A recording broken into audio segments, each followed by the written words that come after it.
이때가 2016년 10월쯤이고 제가 별이를 사진으로만 처음 봤을 때예요. 그러니까 아직 만나기 전인 거죠. 원래 주변 지인 중 한 분이 댁에서 키우시던 그런 상황이었는데 개인적인 상황으로 인해 못 키우겠다면서 혹시 데려가 키울 수 있겠냐고 하시길래 저희 엄마가 당시에 데려오신 거예요. 그렇게 저희 가족이랑 함께 살게 되었어요. 이때 별이는 이미 8살이었습니다. 처음에 봤을 때 애가 너무 말랐어요. 2.5kg? 그 정도였었고 영양 상태도 그리 썩 좋지 않아서 털에 윤기도 없고 근육량도 너무 부족했고 뭐 그랬어요. 미용을 하고 밥도 잘 먹이고 조금씩 리즈 시절을 만들어가고 있죠. 아마 사진에 보시면 제가 애견 의류 브랜드를 이때 당시 했었거든요. 2017년에 시작했으니까 별이가 모델도 했어요. 이쁘죠? 체형이 지금 봐도 밸런스가 참 괜찮아요. 약간 상체 발달형? 마치 필라테스를 한 것처럼 속근육이 돋보이는? 뭐 그렇게 근육량이 많고 지금 보시다시피 뭐 되게 건강하게 자라고 있었습니다. 자, 세월이 조금 흘렀어요. 2022년이고 이제 14살이 되었어요. 그래도 제법 건강해 보이죠? 15살이 되었습니다. 이게 벌써 재작년이네요. 그리고 이게 가장 최근이죠. 2025년 올해입니다. 현재는 17살. 미용도 아주 잘하고 있어요. 지금 다니는 미용실이 스트레스를 거의 안 주는 것 같아서 만족하고 다니고 있습니다. 그래도 체력적인 부담이 아무래도 있어서 자주는 안 해주고 있어요. 한 두세 달에 한 번 정도? 위생관리 차원에서 해주고 있습니다. 안녕하세요, 개기름입니다. 요즘 반려견 정말 많이 키우시죠? 어디를 가봐도 같이 산책하고 식당도 가고 캠핑도 다니고 뭐 그렇게 일상 대부분을 함께하는 사람들을 쉽게 볼 수 있는 그런 세상입니다. 이 반려견 일구가 많아지다 보니 당연하게도 반려견의 건강에도 관심이 많아지고 있는데요. 오늘은 제가 저희 아이 별이를 키우면서 어떻게 병원비를 아꼈는지 그리고 어떻게 건강을 지금 유지하고 있는지를 한번 다뤄보도록 하겠습니다. 건강관리 비법 첫 번째, 스트레스 관리입니다. 스트레스는 만병의 근원이라고 하잖아요. 사람과 마찬가지로 강아지도 스트레스 관리가 정말 중요하다고 생각하는데요. 이게 전 가장 기본적이면서 가장 효과적인 건강관리 비법이라고 생각해요. 그럼 스트레스 관리 방법에는 어떤 것이 있을까요? 우선 환경 변화 최소화하기. 이 환경 변화에는 새로운 가구 배치를 한다든가 또는 다른 동물을 합사시킨다든가 뭐 하는 게 있겠죠. 고양이라든가 다른 동물이랑 잘 지내는 경우도 물론 있지만 서로 스트레스 받는 경우도 많으니까 신중히 생각해 보시는 것을 추천드립니다. 저 같은 경우도 그 고양이들을 같이 예전에 예전에 아이들 키웠을 때 합사를 시켜준 적이 있었는데 지금 생각해 보니까 은근히 스트레스를 좀 받아 했었던 것 같아요. 뭐 그때 당시엔 잘 몰랐지만. 그 다음은 안락한 자신만의 공간 마련해 주기입니다. 따뜻하고 조용한 공간이 좋고 쿠션이나 이불 등을 깔아주는 것이 좋습니다. 그리고 자주 스킨십을 해주는 것이 아주 좋습니다. 저는 보통 오늘 뭐 했어? 뭐 밥 먹었어? 뭐 이런 식으로 말을 걸면서 이 귀를 부드럽게 자주 마사지 해주듯이 만져주는 것을 자주 해주는데요.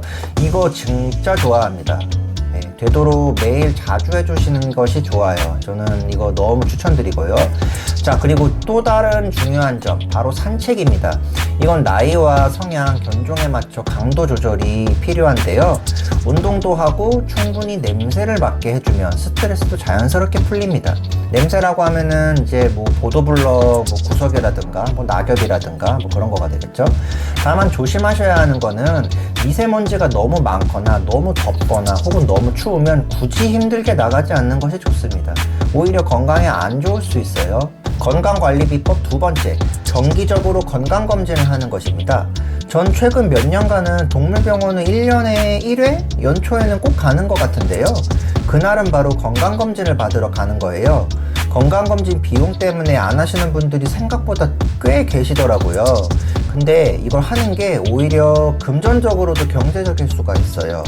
왜냐면 건강검진을 하면 기본적인 신체 검사뿐만 아니라 혈액검사, 소변검사, 초음파, 엑스레이 촬영 등을 합니다.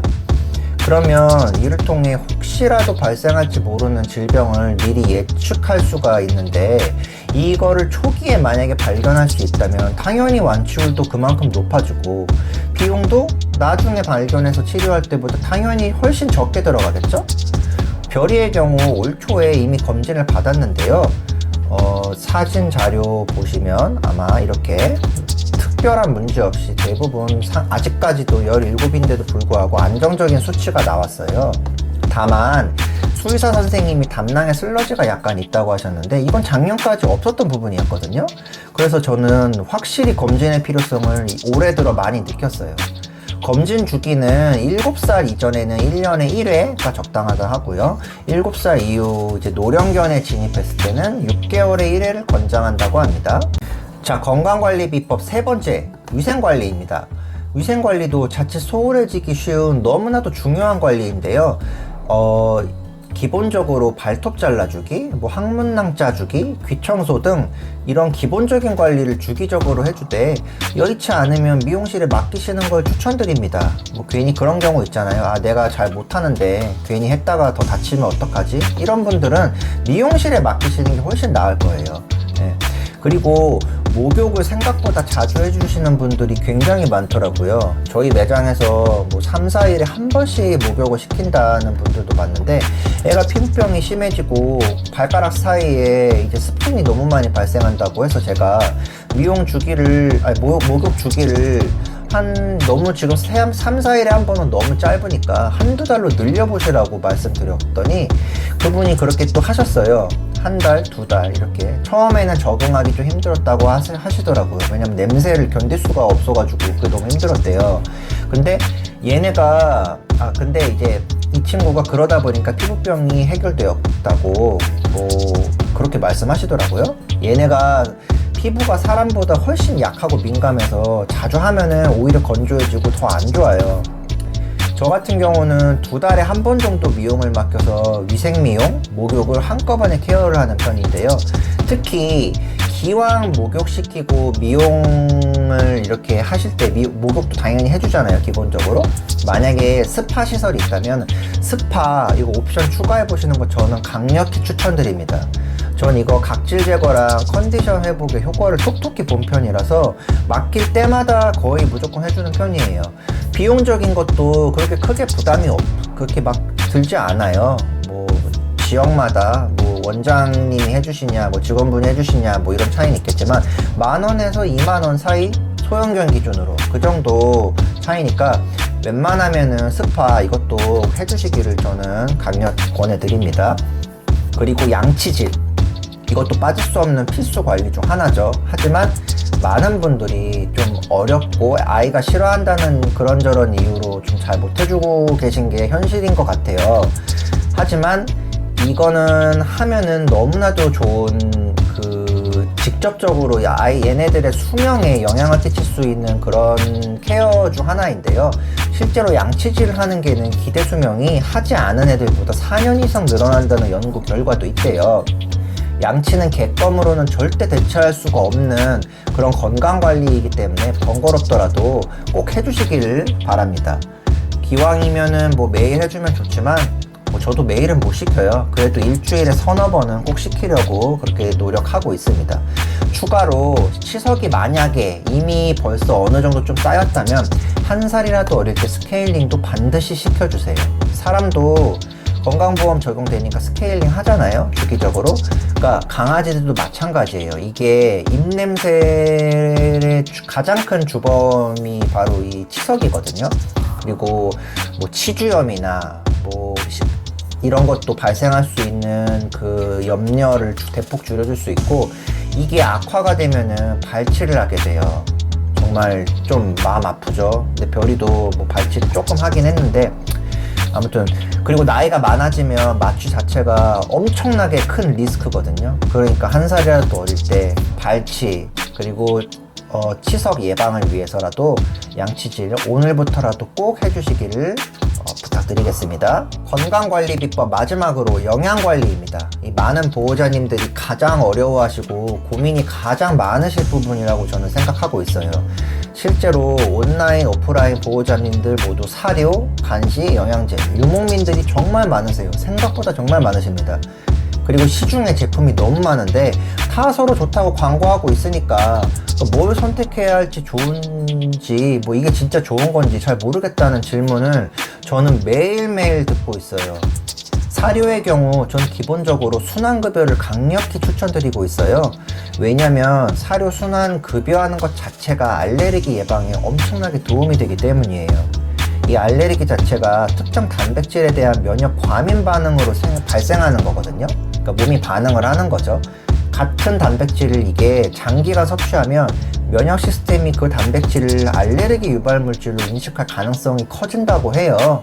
실제로 이런 자료들이 있더라고요.